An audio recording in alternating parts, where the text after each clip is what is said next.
мой дарлинг, с вами Симона, и мы с вами продолжаем. Знаете ли, я вот лично 2 недели этим всем не занималась, но вы этого не заметили, потому что я все подготовила для вас заранее.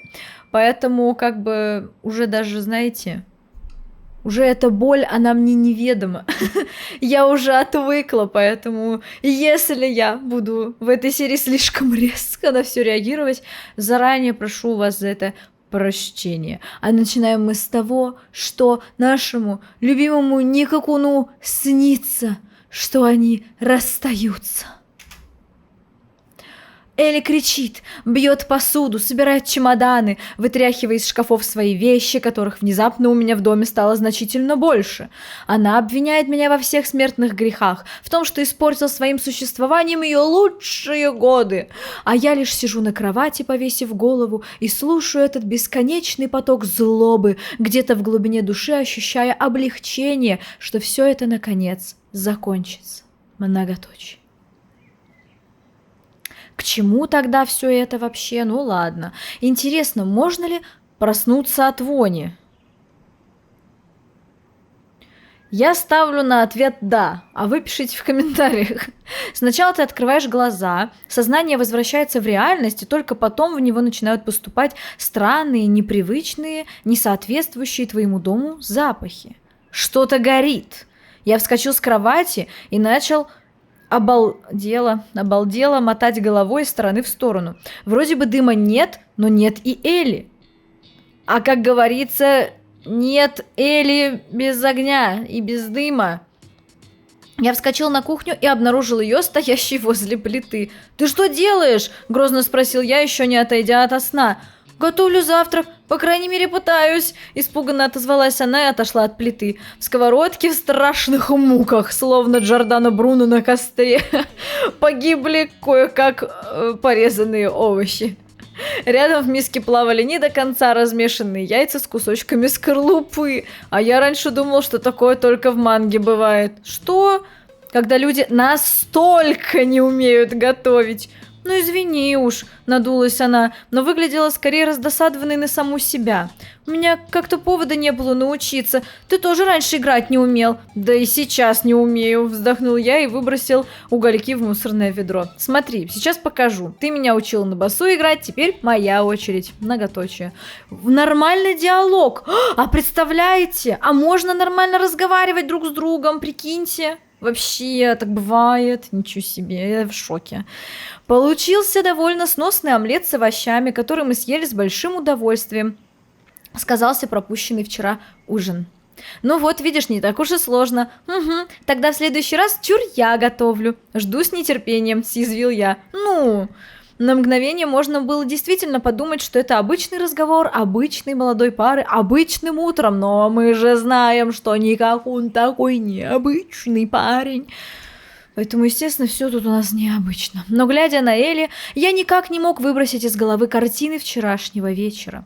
Мы как будто пришли к какому-то компромиссу, или скорее я навязал ей свое мнение, не давая возможности поспорить. Или не была законченной социопаткой и не могла на полном серьезе доказывать, что ее поведение нормально, как минимум в открытую. Но было очевидно, что в душе она не больно-то согласна со мной, а главное, не совсем понимает, что такое хорошо, что такое плохо. Да и как вообще, не знаю, скорлупу доставать из яиц. Да и я сам мало подходил на роль судьи в подобных вопросах. Насчет твоей охраны, откровенно говоря, совершенно не хотелось начинать этот разговор. «Я разберусь, сказала же», — тут же помрачнела она. «Странно, что никто вчера мне не позвонил. Вполне возможно, что они все это время знали, где Элли». От этой мысли становилось не по себе, потому что тогда логично предположить, что Кобаяши Джун был в курсе и остальных событий вчерашнего вечера. «Ник, тебя только одно волнует. Что же? Что о тебе подумает дедушка?» «Мне кажется, любого бы волновало мнение родственников его девушки», — начал я осторожно. «Но, признаю, наш случай особенный. Как бы мне хотелось быть для тебя особенной в чем-нибудь другом. Ну, хуже тебя ему никто не готовил. Это тоже что-то особенное». Вздохнула она и отвернулась. Да нет, вообще, нет, в смысле? А чем она не особенная? Она красивая, она умная, она вообще, блин, отличница, она трудолюбивая. Ну, пускай с допингом, ну и что? Ладно, это я шучу. Вздохнула она и отвернулась. Элли, ну я же не могу совершенно забыть о здравом смысле. Талантливая еще я забыла. Она поет, играет и вообще танцует. Все что угодно делает. Плавает. Спортсменка. Все вообще. В конце концов, мы живем в обществе. В обществе, да. Рассеянно поддакнула Элли. Многоточие. В школу идем? Пошли. Неожиданно встрепенулась она. Многоточие. Элли не взяла меня за руку, хотя шла рядом и загадочно улыбалась. «Сегодня холоднее, чем вчера, тебе не кажется?» «Ну да, наверное. Надо бы сказать, что мне привезли осеннее пальто или чтобы мне привезли осеннее пальто или ту куртку, которую я купила в прошлом году. У тебя, наверное, гардероб больше по площади, чем весь мой дом». С каких пор желание выглядеть красиво стало преступлением? Да нет, я ничего такого не имел в виду, извини. Ник, зачем ты постоянно извиняешься? Засмеялась она, а эти слова напомнили мне о Химицу. И правда ведь. Тебе же наверняка приятнее идти рядом с красивой девушкой, а не с замухрышкой какой-нибудь. На самом деле я мало обращал внимания на то, во что были одеты те, кто мне нравился. Кэтрин, Химицу. Мне пришлось напрячься, чтобы вспомнить, что они обычно носили. Слушайте, понятное дело, что мы можем не запоминать какие-то конкретные детали, мы можем даже в целом и общем не помнить цвет одежды, в которой были одеты люди, но в целом образ, когда опрятный, тебе же они понравились не потому, что они не мытые, там, не причесанные, от них воняло, там, или еще что-то. Конечно же, ухоженный человек нравится тебе больше. И да, ты не замечаешь заколочек у него в волосах, как он там накрасился или она, и что вообще там происходит. Ногти там какие, темные или светлые, длинные или короткие, да, тебе это не важно, потому что тебе нравится человек, но в целом образ-то тебе приятен. Наверное, потому что человек ухоженный и приятно выглядит. Так что не надо тут. А то вот эти, я знаю, разговоры. Ой, да вообще знаешь, дорогая, зачем тебе эти новые шмотки? Ты и так у меня такая красавица. А потом, ой, что-то ты себя запустила. Посмотри, вон как девочки на улице ходят красиво, а ты как чмо. Потому что образ важен. Быть опрятным и ухоженным важно. Не обязательно там стильно, дорого, красиво, богато. Нет, просто опрятным. Чтобы у тебя там белые вещи не замызгивались, застирывались до вообще каких-то непонятных там вот этих желтых пятен под подмышками. А тебе нужна новая белая футболка, потому что белые футболки очень быстро становятся нифига не белыми. Конечно же, будет приятно смотреть на человека в новой белой футболке, красивой, понимаете? Поэтому некоторым людям нужно много белых футболок, и это не преступление. И это не значит, что если человек покупает себе много белых футболок, то он шмотошник, он просто хочет быть опрятным. С каких пор это преступление? Вот. Почему? Почему я опять психанула вообще на ровном месте? Что это такое? Короче, это только кажется, что не важно, на самом деле охренеть как важно все равно. Ой, да и модницами их было, в принципе, не назвать. Наверное, блин. Звучит как-то неискренне. Ты мне в любом наряде нравишься, и особенно без. О, это прекрасная манипуляция, записывайте себе, если кому-то надо. Эля неожиданно покраснела и опустила голову. Обычно она с охотой поддерживала разговоры про это. А что у нас слово «секс» под запретом? Кстати, YouTube не бань. Надо было сообщить Ишиде и остальным, что все в порядке. Да, мне кажется, они не особо волнуются. Почему это?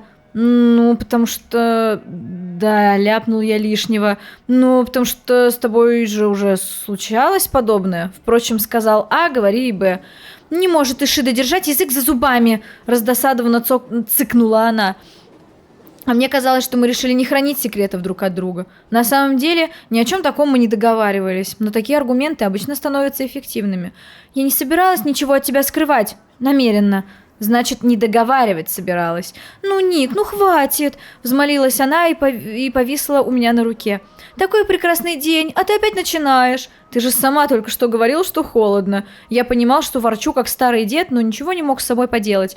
Упреки один за другим сами лезли на язык. Я не говорила, что холодно. Я говорила, что мне нужно пальто.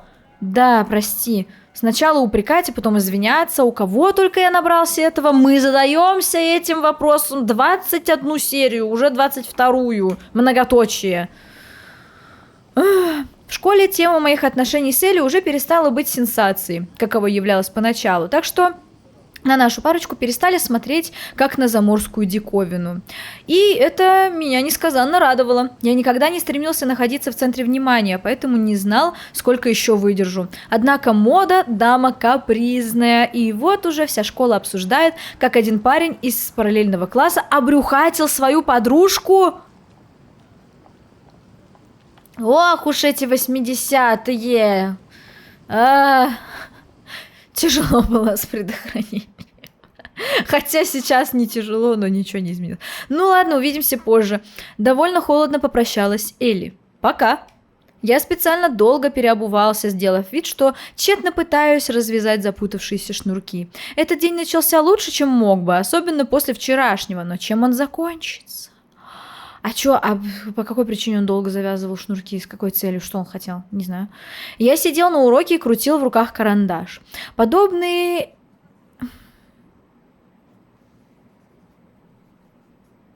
Это очень сложно все для меня.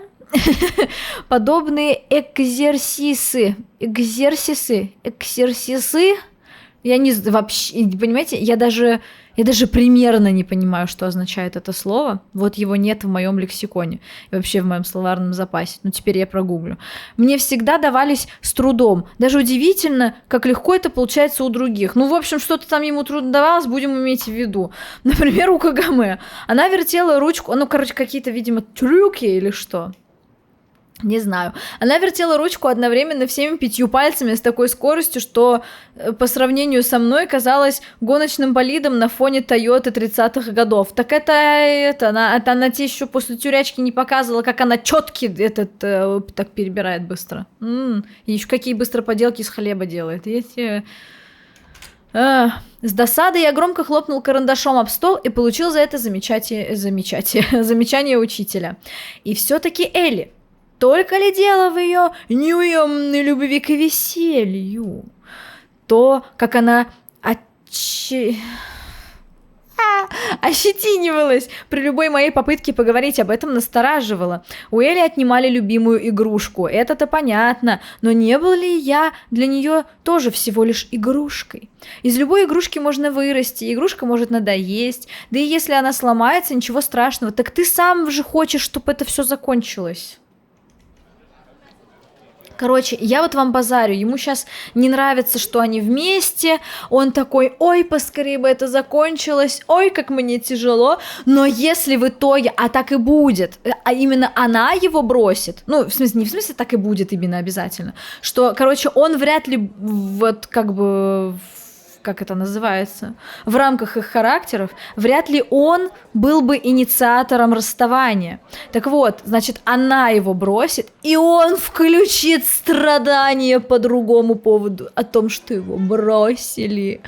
Хотя он, в общем-то, хотел, чтобы его бросили. Ну, не в смысле, чтобы это закончилось, в смысле. Короче, опять он меня задолбал на 13-й минуте, 14-й. Супер. О чем задумался друг? На перемене ко мне подошел Кёски, медленно осмотрелся по сторонам, отряхнул соседний стул.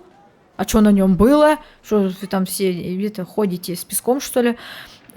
И уселся на него с такой осторожностью, словно боялся сломать. Да так, обо всем и ни о чем.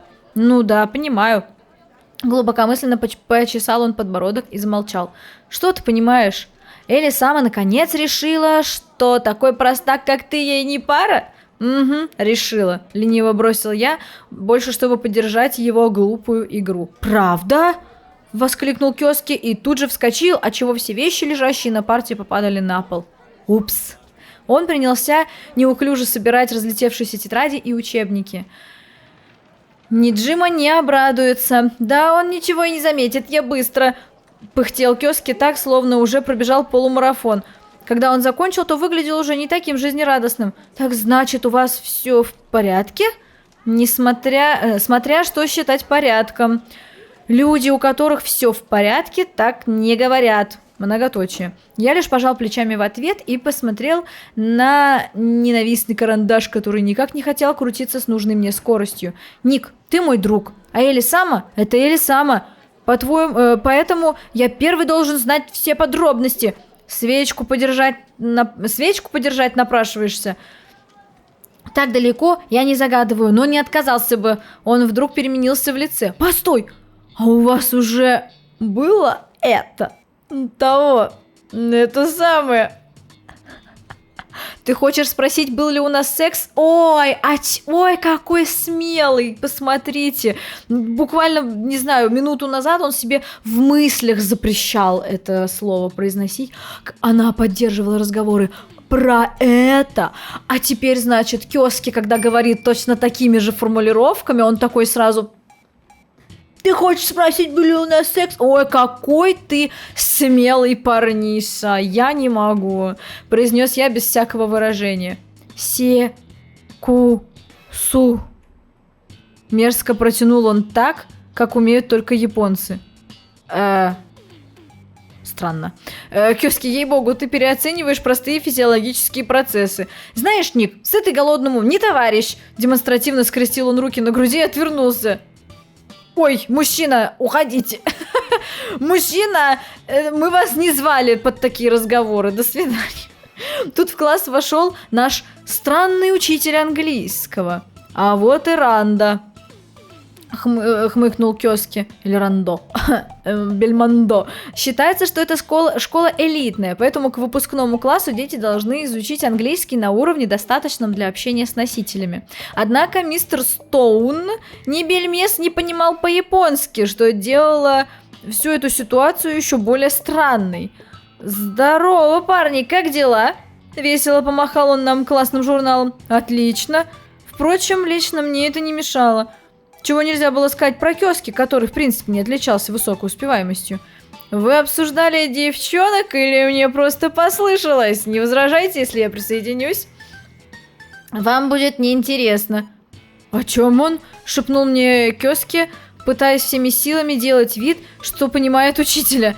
Спрашивает, когда ты похудеешь. Ой, какой ты мерзкий. Это не смешно. Тут же ответил я. Я не собираюсь соперничать с вами за сердце какой-то юной красавицы, но у меня еще остался порох в пороховницах. Это звучало нелепо, потому что на вид ему было лет 25. Блин, в смысле? У меня вообще... Знаете, сколько у меня пороху? А мне 27. Между прочим, 28 будет скоро. Ой, кошмар какой. Мистер Стоун, мы вам охотно верим. Ник, зачем эти формальности? Я же много раз просил. Зовите меня просто Лоуленд. Лоуленд.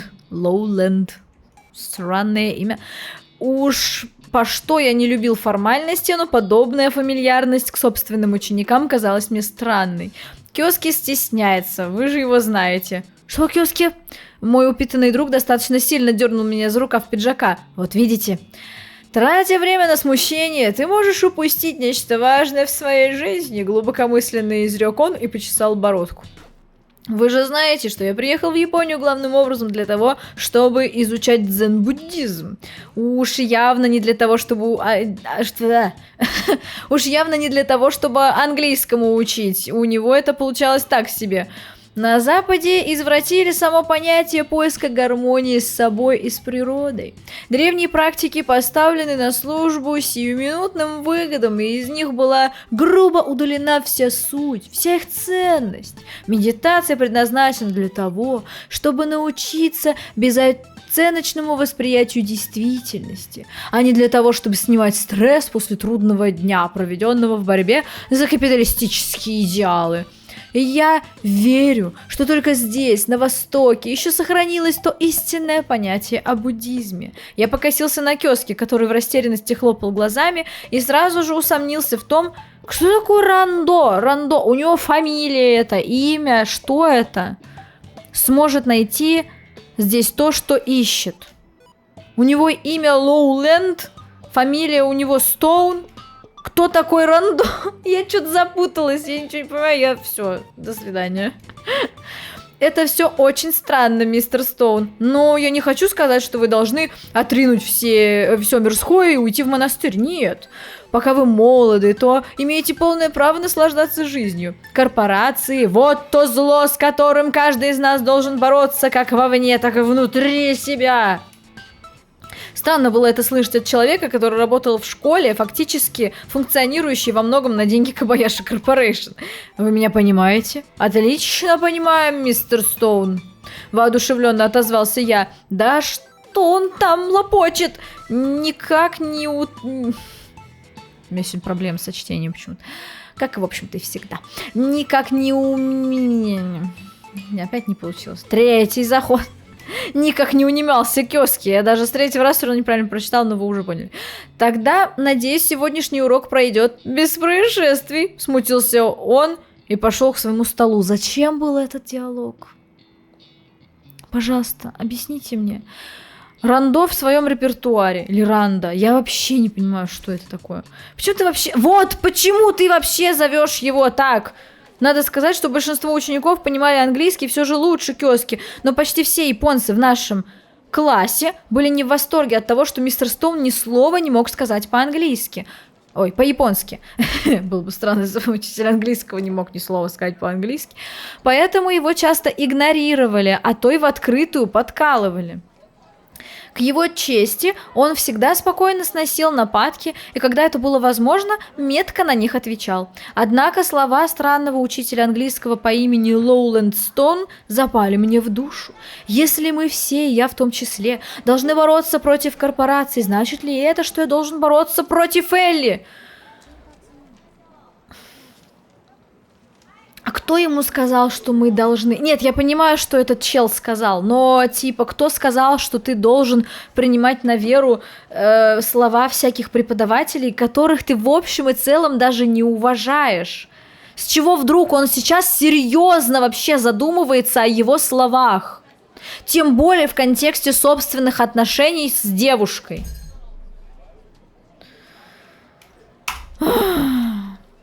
Она не являлась для меня олицетворением всего зла, что выбрала в себя Кобаяши Корпорейшн. И если бы не смерть родителей, я был бы рад встречаться с наследницей мультимиллионной компании. Ах, так это проблема у вас в отношениях из-за того, что у тебя родители умерли, о которых многие уже могли успеть забыть. Да, это из-за этого, оказывается, проблемы. Ты не рад, потому что у тебя родителей убили. Ты же об этом думаешь каждый день. Именно об этом вся твоя вот эта рефлексия, да?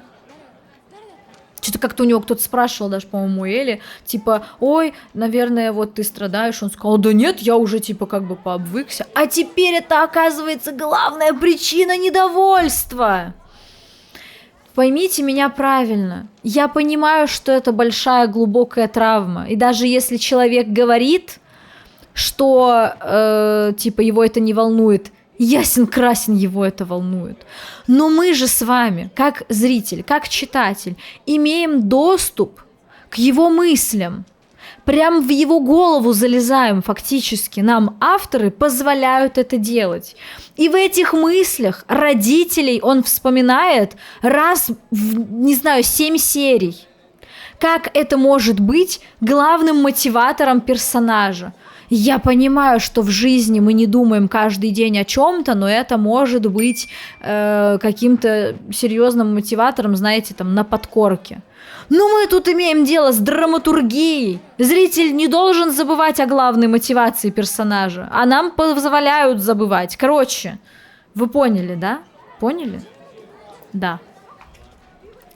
Та автокатастрофа. В последнее время я убедил себя, что у меня нет времени думать о ней, и есть дела поважнее. Но так ли это на самом деле? Может, я просто малодушно закрываю глаза на те моральные дилеммы, которые в данный момент не могу или не хочу решать? Нет, конечно, у меня, наверное, еще предвзятое уже к нему отношение. Он уже меня настолько сильно раздражает, что меня уже вот эти его меня это волнует. А нет, на самом деле меня волнует это. А нет, на самом деле у меня вот эта проблема. Вот это самая главная моя проблема. А нет, оказывается, на самом деле я просто вспомнил, что я упал сегодня, споткнулся в ванну ебаный, и поэтому у меня плохое настроение. Короче, и вот так, его так много всего волнует и не волнует одновременно, что лично для меня, как для зрителя, становится невозможно ему сопереживать. Несмотря на трагедию с родителями, я первый раз такое вижу вообще, чтобы при помощи драматургии человека, пострадавшего от катастрофы, ну типа, что вот у него забрали родных, дорогих людей, что при помощи вот просто вот этого всего можно настолько оттолкнуть персонажа от зрителя. Я думала, что такого персонажа нельзя оттолкнуть, как будто бы вот этой смертью родителей можно оправдать все, что угодно. Но из-за того, что мы имеем доступ к его мыслям, а в мыслях там почти нет страдания о родителях. Он просто, ему нравится как будто даже так жить. Ну, извините меня, конечно, за такие громкие слова. Конечно же, это не так. Но он как будто бы просто это взял как такое оправдание. Всего на свете оправдание. Ах, я, оказывается, просто такой несчастный. Ну, уже взрослый человек. Если тебе нужна помощь, в этой вашей офигенно крутой элитной школе нет психолога штатного. Почему не пойти и не обратиться за помощью? А нам просто так удобно. Нам просто удобно ходить, страдать и в очень удобные моменты вспоминать: ах, оказывается, я такой вот раненый, несчастный человечек. И от этого все мои проблемы. Простите меня, пожалуйста, конечно. Конечно же, в жизни все не так легко. Конечно же. Но в драматургии все должно быть понятно и прозрачно. Особенно, когда мы имеем доступ к мыслям персонажа. Понимаете, да? Однако, даже если для Кобаяши Джуна в аду и приготовлен отдельный котел, то Элли тут точно ни при чем. К чему? К чему все это было, я не понимаю. За всеми этими мыслями я не заметил, как прозвенел звонок, а мы не заметили, как потерялась сюжетная линия. Ничего страшного, не переживай. И мистер Стоун вежливо призвал учеников рассаживаться по своим местам. Однако слушали его далеко не все. Время большой перемены всегда жаркая пора. Кто-то сразу после окончания урока срывается, чтобы занять лучшие места в столовой, кто-то лениво достает принесенный с собой бенто, а кто-то, как я сейчас, просто сидит и смотрит в окно, ожидая, что обед сам свалится мне на голову. Жаркое время. На предыдущем слайде. Жаркое время. Одни торопятся, другие лениво достают, сидят и смотрят в окно. Так жарко, откройте окно. Кёски отправился по очень важным делам в параллельный класс, а Майкл помогал мистеру Стоуну отнести обратно в учительскую огромную карту США, которую тот приволок с собой на урок. Я уже собирался идти в столовую, не сидеть же голодным, но тут ко мне подошла Кагаме. «Не хочешь пообедать со мной?» Интересно. И поставила на мою парту коробочку бенто. Немногочисленные школьники, остававшиеся в классе, неодобрительно косились на нас. Да и я вспомнила обещание Кагаме не заговаривать со мной во время занятий. Если не хочешь, то я сейчас же уйду. Не дав мне опомниться, воскликнула Кагаме. Отказаться от такого предложения непросто, и дело тут даже не в самой Ивамуре, а в банальной вежливости. К тому же мой желудок явно предпочел бы домашнее бенто столовой. Спасибо. Она села напротив меня на пустующий стул и поставила перед собой точно такой же бенто. То есть она приготовила два, то есть она планировала с ним пообедать. Ну а с кем еще, реально? Все оказалось очень вкусно, чего и следовало ожидать от Кагаме. Она ела молча, постоянно поглядывая на меня. Нет, даже безостановочно таращилась. Это очень странно. Нет, она точно мокрушница. Она очень-очень странная женщина. У меня к лицу зернышко риса прилипло, что ли? Наконец не выдержал я. Нет, а почему ты спрашиваешь? Потому что ты постоянно смотришь на меня так... Как? Так... не знаю, вот так. А куда мне еще смотреть? Искренне удивилась она. В другой ситуации, если бы на ее месте был кто-то другой, я бы мог подумать, что Кагаме со мной заигрывает.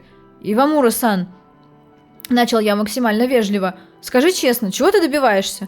Разве мне нужны дополнительные причины, чтобы отблагодарить своего спасителя? Пусть даже этим скромным бенто. Ну, хватит уже. От злости я так сильно надавил большим пальцем на палочку для еды, что она хрустнула. Нико-сан, не все люди преследуют только корыстные интересы. И на кого же ты намекаешь? На кого же действительно? Сделала она вид, что крепко задумалась. Хотелось просто встать и уйти, но что-то меня останавливало. Наверное, та автокатастрофа. Нет, извините, правда, извините. Я не бессердечная, правда. Но просто вот что-то его всегда останавливает, и вот это всегда очень удобно просто приплести очередной какой-то прикол, который мы уже все могли забыть. Тяжело, очень тяжело, извините.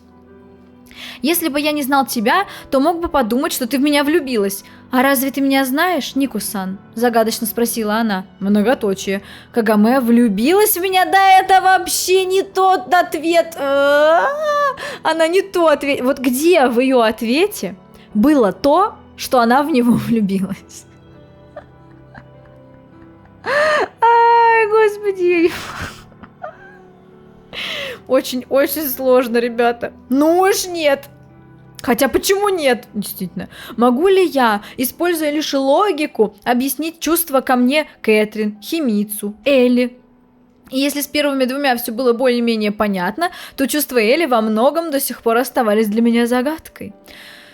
Спасибо за бенту, но сейчас мне кажется, что это не очень уместно. Боишься ревности Кобаяши? Мило улыбнулась она. Да ничего я не... Ну расскажи нам, как ты ничего не боишься, такой смелый, не как он.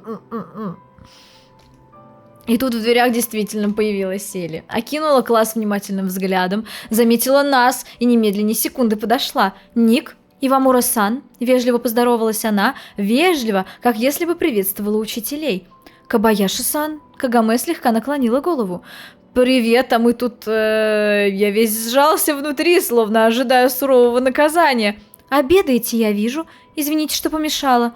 «О, нет, ты совсем не помешала. Это мне следует извиниться», – перебила ее Ивамура, взяла свое бенто и встала. «Садись, будь любезна». И быстро вышла из класса. «Что это было вообще?» Я смотрю, вы теперь в хороших отношениях». «Элли, да ничего такого, ты не думай». «А о чем я должна думать?» «Ни о чем», – вздохнул я. Элли покосилась на мое бенто и вдруг схватила коробочку и палочки, лежащие рядом с ней на столе. Очень вкусно. Это она готовила?» «Ну, не я же». «Идеальная японская жена будет». Вы понимаете? Тут даже наша собственная девушка втюхивает нам других женщин. Это какой-то, я не знаю, это какой-то рай сперматоксикозника. Что это? Что это такое? Что это? Ну, Элли, ну хватит. Я понимаю, что со стороны все выглядит странно, но я и сам не знаю, что на уме у Ивамуры. Что же у нее на уме? Протянула Элли, запихивая в себя остатки моего обеда. Когда она закончила, то довольно улыбнулась и сказала: «Передай, пожалуйста, шеф-повару мои благодарности». «Обязательно передам», – мрачно фыркнул я. «А я пойду. У меня еще дела». «Элли, подожди. Ну что еще?» «Я хотел сказать, что...» «Что?» «Действительно, что?» «Действительно, что?» «Ничего, ладно, увидимся после уроков». «Сегодня не получится. Мы с девочками идем в караоке». «Я так хочу в караоке, блин!» «У меня ведь есть и свои друзья тоже, помимо тебя». Она вдруг задумалась, а затем как-то хищно Почему осклабилась? Почему все время это слово употребляется? «Как и у тебя. Пока». Какая женщина! Элли ушла, а у меня осталось томящее ощущение недосказанности. Да, она неправильно поняла намерения Кагаме, но понимал ли их я? А мы-то будем когда-нибудь что-нибудь понимать-то? И главное, понимала ли их сама Кагаме. Иногда мне казалось, что эта девочка в своих поступках руководствуется исключительно генератором случайных чисел. Впрочем, и любовь Элли ко мне можно считать во многом случайной. Голова пухла от бесконечных мыслей, а живот от голода. В смысле, что пожрал? Потому что Элли съела большую часть бенто. Нехрен, потому что это наказание для тебя было. Я отправился к автоматам с едой и купил несколько лимонных булочек. О, опять это ходит. Я забыла опять какое-то Такихито. По дороге назад в класс я встретил Такихито. Что с интонацией случилось в этом предложении? Извините, пожалуйста. Такихито-сан. Вежливо, но холодно поздоровался я. Она вдруг остановилась. Анохин-кун, ты сегодня один, как необычно. Если бы я тебя знал, то сказал бы, что это ирония. А разве ты меня знаешь, Анохин-кун? Да что вы, блин, все пристали к нему. Улыбнулась она и пошла дальше. А разве ты меня знаешь, Нико-сан? Ну это, блин, ну... Что? Это обычная дежурная фраза. Что за странные параллели мы сейчас будем проводить между всем этим? Это странно. Ну, многие люди так делают. Особенно, что, ну, реально вы друг друга не очень-то хорошо знаете, что ты Ивамуру, что ты эту Такихито и вообще всех остальных. Вы чё? Вы чё? Господи, да знаю я вообще кого-нибудь в этой школе. Никого. Так ты ни с кем и не общался. Ты вообще ходил, нам же говорили, что он весь такой нелюдимый, весь такой прекрасный, Никакун загадочный и все дела. А события эти все начались пару недель назад. Ты чё, реально рассчитывал за эту пару недель прям дофига кого узнать? Ну, Кёски ты знаешь, я так понимаю, с ним они давно дружат. Но я точно знал Кёски, вот, видите, я опережаю события. Перед самым звонком он вернулся в класс и подошел ко мне. Я только что видел Элисаму, кажется, она была расстроена. Многоточие. Ты что-то ей сказал? Не вся моя жизнь вертится вокруг Эли, знаешь ли. Хотя в последнее время выходила так, что вся. Ник. Ну что, Ник, интересно, у нее и спроси. Отмахнулся я и невидящим взглядом уставился в учебник. Кёски проворчал что-то себе под нос и вернулся на свое место. Мне вдруг стало стыдно, что я так веду себя по отношению к нему. Я промолчу уже. Он же не со зла, просто такой характер. А ведь других друзей у меня нет. И даже никаких «извини, друг». Я что-то погорячился. Нет, нет, вы понимаете, он всегда понимает, что он делает людям больно. Каждый раз это понимает и никогда не берет на себя ответственность. Никогда. Вот он через минуту найдет этому оправдание. Он через минуту, он будет идти домой из школы. А это потому что... Вот такой я несчастный, поэтому и не трогайте меня. Вот и все. Какой мерзкий. Ну ты же уже понял, что ты сделал ему больно. Да, ты погорячился, да, каждый может. Да, мы все несовершенны. Но ты же уже понял, что ты его обидел. Почему не извиниться?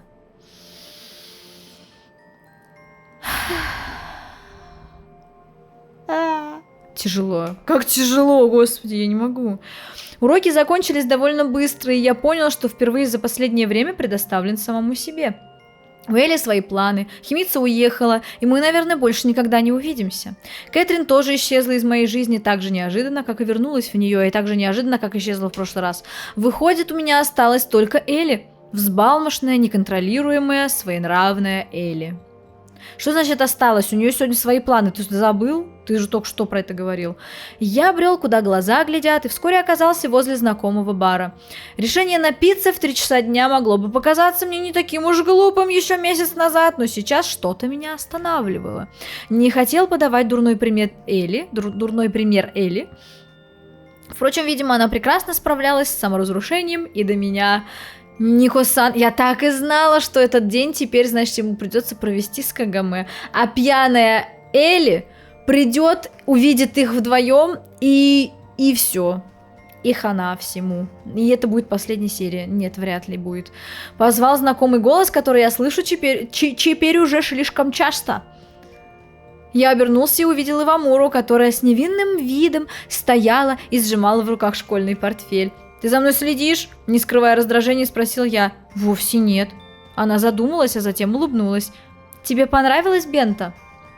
С учетом того, что большую его часть съела Эли, да, спасибо, очень вкусно. Я рада. Сейчас она чем-то неуловимо напомнила мне Химицу. Надеюсь, ты не поссорился с Кобаяши из-за меня? Да ты тут ни при чем. Значит, вы все-таки поссорились. Кагаме выглядела расстроенной, и мне сложно было понять, притворяется она или нет. Какая тебе разница? Я постарался, чтобы мои слова не прозвучали грубо, а я не постаралась. Ну как же, я беспокоюсь о тебе, Нико-сан. Разве в это так сложно поверить? Как будто даже искренне удивилась она. Беспокоишься.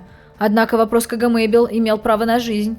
Да, раньше она не всегда вела себя адекватно, с моей точки зрения, но людям свойственно меняться, а со своей точки зрения ты адекватно себя ведешь? Расскажи, пожалуйста. Особенно пережив такие удары судьбы, которые пережила она. Даже настоящие преступники иногда раскаиваются. Настоящие преступники, ухмыльнулся я про себя, будто я все еще считаю Кагаме виноватой. В смысле? Он такой говорит... Даже настоящие. Ну, то есть... я подумала, что он как бы противопоставляет, что как будто бы он имеет в виду, что даже реально виновные иногда раскаиваются, а что уж говорить, типа, про невиновных, но понесших наказание. Ну, типа... Вот это. А он имел в виду, что даже невиновные иногда раскаиваются, и типа ее причисляет, и даже виновные иногда раскаиваются, иногда и типа ее причисляет к ней. Очень странно. Пусть полиция ее больше и не подозревает. Да, беспокоюсь, потому что ты мне нравишься.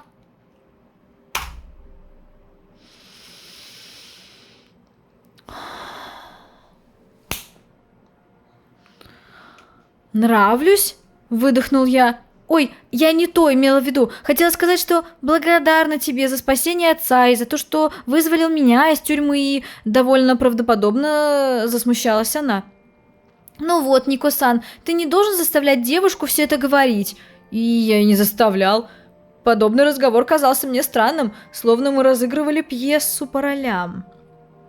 Только вот у Кагаме был текст, а мне приходилось импровизировать. Ладно, не на улице же стоять. Не хочешь зайти? Я жестом показал на бар. Если ты приглашаешь. Ну, приглашаю, наверное. Не знаю, зачем я вообще затеял это. Может, действительно не хотел разговаривать посреди улицы и прогонять Ивамуру после ее слов. И прогонять ее... прогонять Ивамуру после ее слов рука не поднималась. О, господи. О, Колян, привет. Тут же накинулся на меня балдеющий от безделья бармен. «Вижу, ты не один, каждый день с новой пассией. Уважаю». А я нет. «Болтал бы он поменьше, цены б ему не было», — шепнул я Кагаме, но та лишь мило улыбнулась в ответ. Мы сели как можно дальше от барной стойки, я заказал колу, а она травяной чай. Ой, травяной чай тоже хочу. «Я думала, ты пиво возьмешь». «Кем ты меня считаешь? Еще только 3 часа дня». «Ну да, точно. Откуда она вообще знает, что я не дурак выпить?» Когда принесли напитки, мы некоторое время сидели молча, глядя в разные стороны. Наконец, Кагаме нарушила молчание. «У вас с Кобаяши все хорошо?» «А почему ты спрашиваешь? А отвечать вопросом на вопрос неприлично?» «Ну, не знаю, просто со стороны кажется...» «Кажется, что?» «Женская интуиция, если хочешь». «И что тебе подсказывает твоя женская интуиция?» «Нико-сан, я вовсе не пытаюсь встать между вами. А что же ты тогда делаешь? Нико-сан, веришь ты или нет? Но я на самом деле переживаю за тебя». «Переживаешь? И что? Считаешь, что Эля мне не пара?» «Я такого не говорила». «Ну да, ты вообще ничего не говорила», — фыркнул я и... пожалел, что на самом деле не заказал пиво. Весь этот разговор казался неестественным. Я с трудом понимал, что вообще здесь делаю. «Нико-сан, ты всегда можешь на меня положиться». Она подняла руку, словно пытаясь дотронуться до моего лица, но в последнее мгновение замерла и виновато улыбнулась. И так становилось все более очевидным, что у Кагаме появились ко мне чувства и оперный театр. По крайней мере... она всеми силами старалась их показать. «Слушай, я не хочу тебя обижать, но у меня уже есть девушка. И ты ее любишь?» Тут же спросила она, не моргнув и глазом. «Люблю?» — повторил я, словно пытаясь вспомнить значение этого слова. А самое ужасное, что на этот вопрос не существовало ответа, который бы удовлетворил меня самого. Да и убедительно соврать почему-то я был не в состоянии. Меня все устраивает в наших отношениях. «Нико-сан, разве ты не видишь, что она тебя использует?» «Использует как?» – удивился я. Кагаме лишь пожала плечами и сделала глоток чая. «Пытается закрыть гештальт?» «Интересуешься психологией?» «Только прикладной». Честно говоря, я и сам уже задумывался, что Элли видит во мне не столько самостоятельную личность, сколько удобный инструмент удовлетворения собственных потребностей. Но... А почему вечно тогда этот вот вечно страдающий Никакун? Почему никто угодно другой? Она этих несамостоятельных личностей, инструментов удовлетворения собственных потребностей может менять чуть ли не каждые 3 часа. Почему она с тобой-то трется до сих пор? Не знаю. В безопасности, любви, близости, страсти или еще в чем-то. Но признаться в этом перед Кагаме я, конечно, не мог. Это все интересно, но мне пора. Я достал кошелек и кинул на стол крупную купюру, одновременно подмигнув бармену. Я угощаю. Мне больше не хотелось сегодня видеть Ивамуру. Она вдруг стала для меня каким-то болезненным триггером. Одно ее лицо уже запускало неприятные мысли, рождало в душе сомнения и вызывало мучительное чувство диссонанса между тем, что есть на самом деле, и тем, во что мне хотелось бы поверить. Наверное, похожим образом люди бегут от своей алкогольной зависимости, от семейных проблем и чувства вины за совершенные преступления. Она за ним пошла. Вечер обещает быть просто прекрасным. Кагаме вышла из бара за мной, остановилась немного позади и потянулась, издав милый стон. Господи, неужели тебе не пора домой? А как же твой ресторан? Уже ухожу, Нико-сан. А я что вам говорила? А что же я вам говорила? Только и успела сказать она, и из-за угла появилась Элли. Ник? Первое удивление на ее лице уже сменилось злобой. Ой, привет, а ты здесь какими судьбами? Иду из караоке, оно тут рядом. А ты что здесь делаешь? С Ивамурой-сан, добавила она, угрожающе понизив голос. Кобаяши-сан, я просто случайно столкнулась с Никакуном, с Нико-саном, и он пригласил меня посидеть в баре. Последнее было явно лишним с ее стороны, но ведь это правда. Вы же поклялись или там что, пообещали не держать друг от друга секретов, а? Коленька, вспоминай. Ах, пригласил, значит, как любезно с его стороны. В этой ситуации у меня язык не поворачивался упрекнуть Элли в том, что она злится. Я не чувствовал себя виноватым, но в то же время ощущал стыд, словно ребенок, которого наказывают, а он не знает за что. Ну, сейчас поймешь за что. Элли, мне все понятно, можешь не оправдываться. Сначала вы обедаете вместе, теперь по барам ходите. Кобаяши-сан, ты преувеличиваешь, мы просто друзья. Ах, уже друзья, значит. Всплеснула она руками и бессильно усмехнулась. Да, что такого?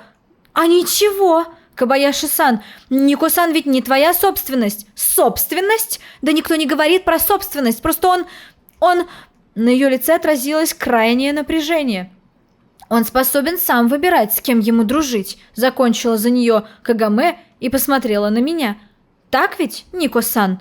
Я оказался между двух огней и не знал, как себя вести.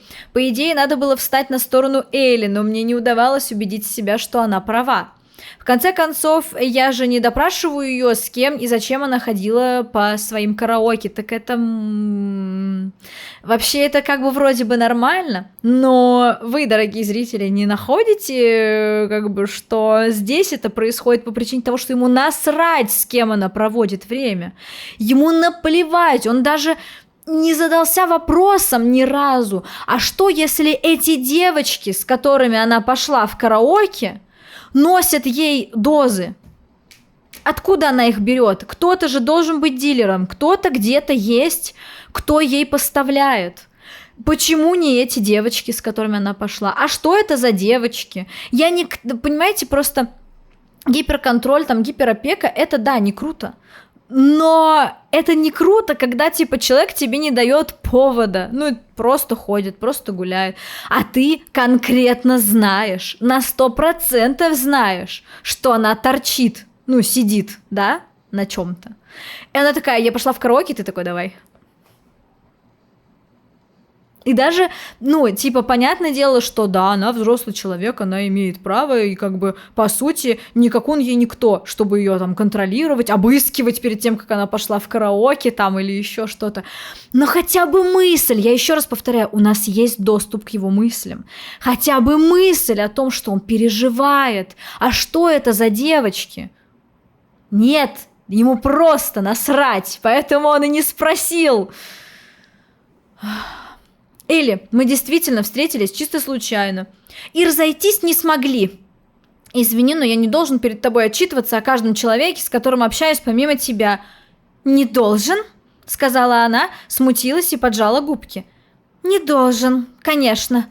Я просто беспокоюсь за тебя. Но если бы Нико-сан общался не со мной, все было бы в порядке, ухмыльнулась Кагаме. Да как ты... Элис скрипнула зубами, но сдержалась. Я совершенно не понимала, откуда у нее возникла столь сильная неприязнь к Ивамуре.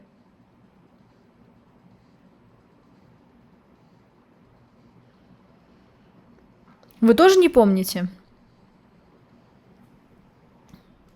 То есть просто несколько серий подряд, что она ее подозревала как бы ну, в смысле, Ивамура подозревала ее и ее деда чуть ли не в убийстве ее отца, ходила и вообще, ну, просто безосновательно бросала какие-то обвинения. Ну что, вам приятен был бы этот человек? А потом ваша вторая половина такая: а мы дружим, и вы такие: круто, классно, лучший друг, которого ты мог бы найти себе, спасибо, пожалуйста. Ну, трэш. Ну, нет, понятное дело, что, конечно же, бить морду — это фиговая затея. Ну, как-то, ну да, она ей неприятна. У них как бы знакомство не задалось, окей? Ты не помнишь? Дебил, блин. И дело тут явно не только в банальной ревности. «Девочки, не ссорьтесь!» Попытался я разрядить ситуацию, но вышло не очень. «Ник, если ты хочешь проводить время с ней, то пожалуйста. Какое мне дело?» Вздернула нос Элли, развернулась и собралась уходить. «Да подожди ты, господи!» Я схватил ее за руку и в то же мгновение поймал на себе внимательный взгляд Кагаме. Ситуация не из приятных. «Слушай, не хочу показаться грубым, но тебе уже пора», — обратился я к Ивамуре. «Что же, спасибо за чай, Нико-сан. Кабаяши-сан». Хитро прищурилась она и, наконец, ушла. Нет, она вообще очень странная женщина. Я отпустил руку Элли, и та безвольно упала вдоль туловища. А вообще мне интересно, вот Кагаме, она вся такая молодец, она такие правильные слова говорит, ой, он имеет право, ой, он такой хороший, ой, вот это то, а ты такая вся контролирующая стерва. А когда она просто с ним вела расследование и замечала его вместе с Элли, а не подкалывала ли она его с язвой такой, с желчью? Наверное, вот очень приятно общаться с богатенькой этой внучкой, там, типа, богатенького дедушки. Это ли вот не, как бы, не какое-то собственничество было в какой-то степени? Конечно, теперь, когда у нас появились какие-то чувства, и мы хотим показаться лучше, чем мы есть, мы вспоминаем про всякие правильные слова, про то, что люди — это не наша собственность, про то, что вообще каждый имеет право общаться с кем хочет, или такая стерва, злюка, а я такая молодец, а я такая правильная, а сама, когда была на похожем месте, ну, уже язвила. А если бы она была в статусе его девушки? Что бы она сказала, если бы увидела его в баре с Элли? Как вы думаете, она бы прям спокойно отреагировала? Чё-то я сомневаюсь. Ну вот и видишь. Впрочем, что именно она должна была видеть, я и сам не знал. В поведении Элли было мало смысла с точки зрения логики, но эмоционально она вела себя вполне последовательно. В этой ситуации, да, так-то обычно не очень. И сейчас лучшим решением стали бы заверения в моей бесконечной любви. Только вот у меня язык не поворачивался. Теперь довольна? Довольна. Элли наконец повернулась ко мне, а с ее лица пропало всякое выражение. Я не знаю, что у Ивамуры на уме, но мне ее приставания нравятся не больше, чем тебе. Да, кажется, за обедом ты выглядел вполне счастливым, потому что было вкусно, ты же сама пробовала. Ладно, Ник, я все понимаю, произнесла она флегматично. Что понимаешь? Все? А теперь мне пора. На завтра много уроков. Уроков? Что-то тебя они раньше не особо волновали. Нет, Элли обычно делала домашние задания, когда выдавалась свободная минутка, но я бы не сказал, что она придавала этому особое значение. Ивамура наверняка отличница. Да откуда я знаю? Ну вот, не хочу от нее отставать. Чао, не забудь про завтрашнюю репетицию. В этот раз я не стал ее останавливать, потому что уже устал спорить из-за каждой ее глупой идеи. Наверняка завтра одумается и еще будет извиняться. За что? Ну да, она вспылила некрасиво. Ну, наверное, как сказать, экологичным каким-то вариантом было, ну, как бы заметить это, со всеми поздороваться. Ну, наверняка у тебя бы не получилось сделать какое-то радостное лицо. Понятно, у тебя, ну, было бы понятно по тебе, что тебе как бы эта ситуация неприятна. А потом лично поговорить уже с Никакуном, типа, ну, вообще-то меня это нормально напрягает. Ну, типа, ну, меня прям напрягает, что ты с ней общаешься. Постоянно говоришь, что не хочешь, а потом оказывается, что ты ее в бар пригласил, там, и так далее, и тому подобное. Просто объясни мне, что происходит. Ну, типа, да. И как бы начинать на людях какие-то отношения выяснять, это не очень экологично, но, с другой стороны, закономерно. В целом, это достаточно, ну, как? Ну, закономерно, реально. Нелогично, но... как будто бы закономерно. Однако на душе все же было неспокойно. Надменное обиженное выражение лица Элли никак не шло из головы. Так, возможно, выглядит участница, занявшая второе место на конкурсе красоты в гримерке после конкурса, когда на нее уже не направлены десятки камер. А что бы я сам подумал, увидев Элли в компании какого-то парня, который мне не нравится? Вот, зная себя, мне бы не понравился любой парень, который бы оказался в ее компании больше 2 раз. А тут целая Ивамура. Однако я никак не мог повлиять на поведение Кагаме, разве что послать ее далеко и надолго, но тем самым я буду лишь потакать блажи Элли. А что дальше? Ну нет, ну тут уже надо как бы исходить из того, что ты хочешь. Тебе нравится с ней общаться? Если тебе нравится с ней общаться, то ты пытаешься объяснить своему любимому человеку, что этот человек мне приятен. Давай с тобой обозначим, что я с ней общаюсь, там, грубо говоря, там, столько-то раз в неделю. Не знаю, и стараюсь, чтобы она не пересекалась с тобой, раз она тебе неприятна. Мне с ней приятно. Ты имеешь право ее не любить, ты имеешь право с ней не общаться. Но мне это нравится. А если тебе самому не нравится, то и действительно и скажи ей: Ивамурочка, мне не нравится с тобой общаться, пожалуйста, не трепи мне нервы, не мешай мне жить с моей девушкой прекрасной, любимой. Вот и все. А если нам нравится, что мы нравимся куче девочек, и все-то на нас вешаются, и все-то хотят с нами в бар сходить, и мой такой нарасхватный Никакун, то, ну, тогда как бы умей столкнуться с последствиями, что будет ревность, будут недопонимания, кто-то будет считать, что это неправильно. Все очень просто. Я все больше чувствовал, что вольно или невольно подстраиваю свою жизнь, свои действия, даже собственные мысли под желание Элли. Делаю все, чтобы, не дай бог, не обидеть ее, не испортить ее настроение. Господи, я стал химицу. Поначалу я оправдывала это тем, что мне нужна защита Кобаяши Джуна. Потом я пытался убедить себя, что мне нравятся такие отношения, что мне нравится Элли. Нет, мне действительно очень нравилась Элли, но сколько здесь было любви, а сколько жалости. Жалости!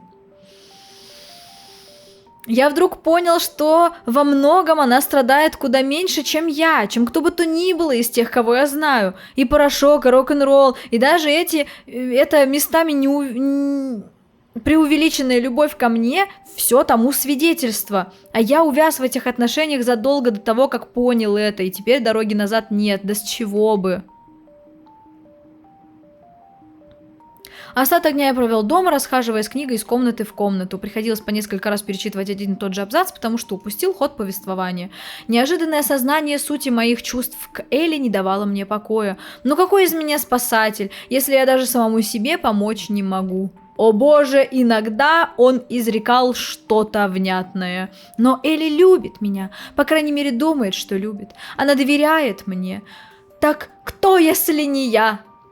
Все, я так понимаю, новый день, загружается новая писча, и у меня как раз на таймере ровно час. 15 октября у нас будет 87-го года. Что ж, я вас поздравляю с тем, что это закончилось на сегодня, и себя тоже я с этим поздравляю, и это не может меня не радовать. Короче, опять же, в начале серии извинилась, и не зря, и извинюсь в конце, что я как бы, ну так очень...